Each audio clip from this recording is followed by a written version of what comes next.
Olá, o assunto de hoje é o transplante de fígado. Faz 16 anos que o Hospital das Clínicas realiza esta cirurgia. Eu vou conversar com o professor da Faculdade de Medicina de Ribeirão Preto, professor Orlando Castro Silva. Tudo bem, professor? Tudo bem, bom dia. Professor, quais os avanços nesses 16 anos de transplante de fígado no HC? Bom, o transplante de fígado é um procedimento altamente complexo, né? Que envolve alta tecnologia.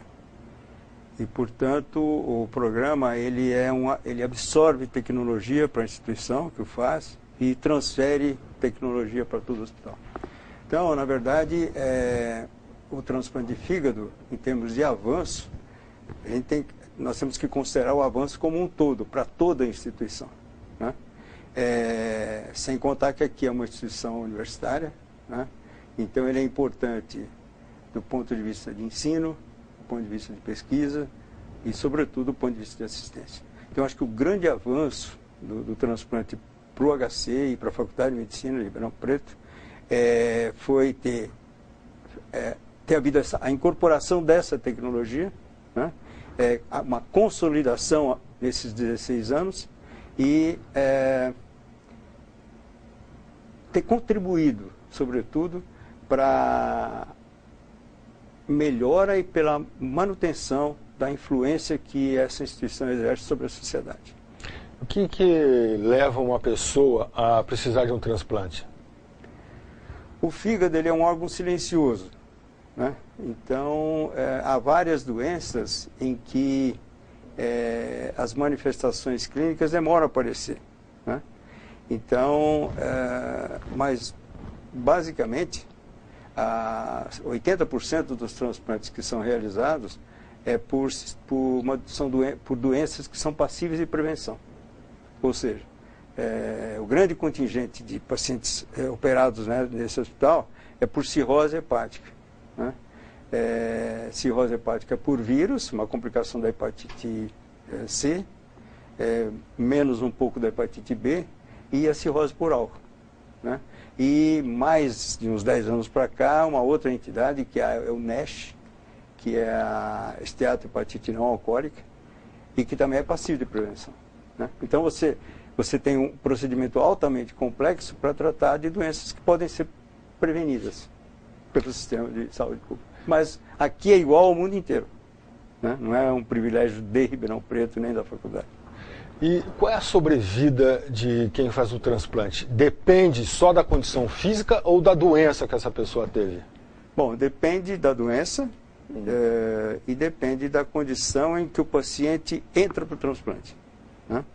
Mas, realizado o transplante e o paciente saindo vivo do hospital, o que acontece em quase 90% dos casos, a sobrevida, que nós chamamos de sobrevida atorial, que nós medimos a sobrevida de 5 anos, de 10 anos.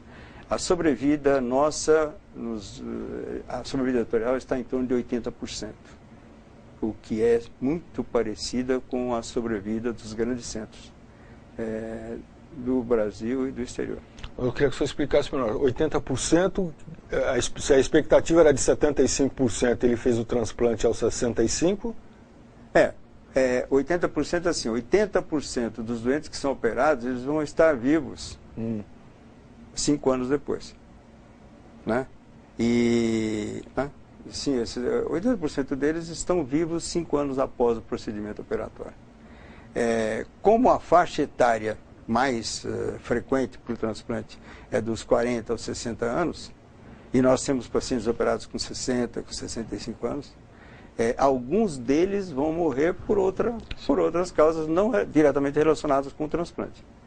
E aí entra naquela expectativa, a expectativa de vida do brasileiro, que é em torno de 70 anos. Então, nós temos a nossa paciente mais antiga transplantada, hoje tem 83 anos. Ela foi uma das primeiras? Ela foi operada, foi transplantada em 2001, o ano que começou o que nós temos o primeiro transplante. Ela foi a nossa 4ª paciente transplantada. Ela está viva hoje, tem mais de 83 anos. Professor, o senhor disse na pergunta anterior que não há sintomas, mas não existe nenhum aviso, olha, vá procurar um médico? Muitas vezes o sintoma muitos casos, o diagnóstico é feito por acaso. Ou pela manifestação de alguma complicação. Por exemplo, uma complicação da cirrose é o sangramento, é a hemorragia digestiva. Então, o paciente que está bem, não tem sintoma nenhum e tem um sangramento. Ou aparecimento de outras doenças, ou outras manifestações clínicas, tipo ascite, encefalopatia, tremor, né? E o paciente procura um médico que está com cirrose. Ou então o diagnóstico é feito por acaso. O indivíduo está investigando, por exemplo, o estômago ou a vesícula e descobre que o fígado é cirrótico, né? O paciente é cirrótico, não sabe, de repente faz um ultrassom de vesícula, por exemplo, e descobre que tem um tumor, um hepatocarcinoma num fígado cirrótico, e que é assintomático. Professor, qual é a fila que o senhor tem hoje de pessoas precisando de transplante? Olha, até 2006, a inclusão dos doentes para transplante em fila era por ordem cronológica. Quem aparecia primeiro entrava e assim por diante. E a partir de 2006, o critério de inclusão em lista foi o critério de gravidade. Existe uma fórmula matemática que calcula, onde se calcula a gravidade da doença. E o paciente é posto em fila. Então, a partir de 2006, as filas elas são autolimitantes. Né? Ela nunca passa de 40 e 60 pacientes que estão, por exemplo, hoje em fila de espera. Por que elas são autolimitantes? Porque, como é por gravidade, você tem um limite mínimo para você incluir. E muitos pacientes saem da fila por alguns motivos. Primeiro, são os pacientes que são transplantados, felizmente. Tem uns que, durante a espera em fila, eles melhoram. E você precisa tirá-los da fila. E, infelizmente, tem os pacientes que morrem em fila. Quando os pacientes estão em fila para transplante e saem, com exceção do transplante, saem por morte ou por melhora, nós chamamos de dropout. Ou seja, aqueles pacientes que saem por melhora. Então, a fila é sempre em torno, para o nosso serviço, em torno de 40 a 60 doentes. Ano? Ou isso por dia. Por exemplo, hoje, 40, 60, daqui um mês. Por mês, vamos falar por mês. Entendi. E qual é a capacidade instalada no HC para fazer cirurgia no ano? Olha, nós estamos hoje na nossa capacidade máxima. Ou seja, fazer 4 transplantes, em média 4 transplantes por mês. Né? O ano passado nós fizemos 46 transplantes. Né? Então, o que dá mais ou menos 4 por mês, 48, em torno disso. Nós estamos na nossa capacidade máxima. Capacidade máxima de pessoal e de capacidade técnica e de ambiente hospitalar.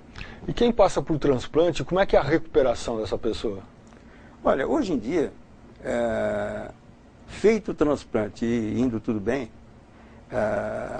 a sobrevida ela é semelhante a qualquer outro tipo de cirurgia. Né? O transplante é um procedimento que a intenção, desde o transplante inicial, ele foi idealizado com o intuito de se tratar de um doente e devolvê-lo à sociedade de forma ativa, do ponto de vista financeiro, social e do ponto de vista sexual. Isso é uma doença que traz uma série de alterações do ponto de vista hormonal, tanto para o homem quanto para a mulher. Então, é uma cirurgia grande, como eu falei, de alta complexidade, cuja a mortalidade gira em torno de 5%. Né? Então, saindo do centro cirúrgico, tendo alta do hospital, né, o paciente vai viver como qualquer pessoa. Ele tem uma vida normal? É uma vida normal. Nós temos aqui, na experiência aqui do HC, pacientes que fizeram um transplante, o homem casou de novo, ou enfim, teve filhos, teve mais filhos, mulheres que eram decorrentes até da doença, não podiam engravidar, não podiam ter filhos, melhoraram, tiveram filhos, tiveram netos e assim por diante. Professor, quando e onde foi feita a primeira cirurgia de transplante de fígado? A primeira cirurgia do transplante de fígado foi feita nos Estados Unidos, em Denver, no Colorado, por um cirurgião que morreu esse ano, com 90 anos de idade. O nome dele é Thomas Starzl. Que ano o senhor falou? Em 1967. 67. O primeiro transplante bem sucedido da história. Anteriormente, em 63, ele fez alguns transplantes, mas todos os pacientes morreram por falta de cuidados de terapia intensiva. Então, feitos esses ajustes, foi o primeiro bem sucedido da história em 67. E de 67 para cá, imagino eu, que houve uma grande evolução na cirurgia. Houve. Principalmente a terapia intensiva. A terapia intensiva, ela surge e melhora em decorrência para dar suporte ao transplante de órgãos, principalmente o de fígado, que é o mais complexo. Transplante de fígado, depois vem o transplante de coração. Com esse suporte, houve, obviamente com melhora da tecnologia, da ciência e da tecnologia nessa atividade, a sobrevida foi melhorando, foram sendo criadas equipes ao redor do mundo, né? Maior número de equipes, maior número de cirurgiões, maior número de centros, e o transplante deslanchou. Professor, para encerrar, qual é a previsão que o senhor faz do ponto de vista técnico, do ponto de vista da formação da mão de obra, para o futuro em relação ao transplante de fígado? O que nós temos por aí? Eu acho que, acompanhando a evolução da cirurgia, eu acredito que nos próximos anos, em termos de tecnologia, em termos de tática e técnica cirúrgica, que nem corrida de automóvel, acho que nós estamos chegando no limite, né? Não dá para ir em termos de tempo operatório, talvez não dê para ir mais, evoluir mais do que nós já evoluímos, né? A gente está fazendo um transplante em torno de 4 horas, uma cirurgia que o primeiro transplante aqui demorou 12 horas. Então nós chegamos hoje numa capacidade semelhante aos outros países mais desenvolvidos do mundo e do Brasil, né? Então, em termos de tempo operatório. Em termos de acesso à cavidade, né, acesso ao fígado, eu acredito que os transplantes de fígado, eles venham a ser feitos nos próximos anos através de, por exemplo, de vídeo acesso por cirurgia minimamente invasiva, né, acompanhando uma evolução de toda a cirurgia, né? Eu não vou nem entrar em detalhes com relação à parte que aqui é desenvolvida, né? A parte parte genética. Eu estou falando do ponto de vista como ele é feito hoje, né?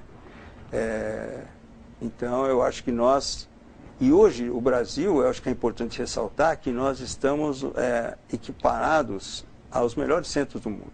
Hoje, para o indivíduo fazer um transplante de fígado, ou fazer o treinamento em transplante de fígado, como aconteceu comigo na minha geração, nós tínhamos que ir para o exterior. Hoje, você para aprender, você não é mais necessário você ir para um centro. Você vai por outros motivos, do ponto de vista cultural, troca de experiências, tal. Mas para o treinamento, você pode fazer aqui no HC. Por sinal, que vale a pena ressaltar que toda a equipe de transplante aqui do HC, toda ela foi formada aqui. Alguns alunos desde a graduação, residência, pós-graduação. A nossa equipe era totalmente caseira. Óbvio, uma viagem curta, um período ou outro, né? Toda ela feita aqui. Eu acho que isso é importante. O HC, ele te dá esse respaldo, né, de formar o indivíduo aqui. Ok. Professor Orlando Castro Silva, obrigado pela sua participação aqui na TV do Complexo de Saúde da Faculdade de Medicina, do Hospital das Clínicas e da FAEPA, falando sobre os 16 anos de transplante de fígado no hospital. Obrigado. Eu que agradeço. Muito obrigado. Nós ficamos por aqui. Muito obrigado pela sua atenção. Até o próximo programa.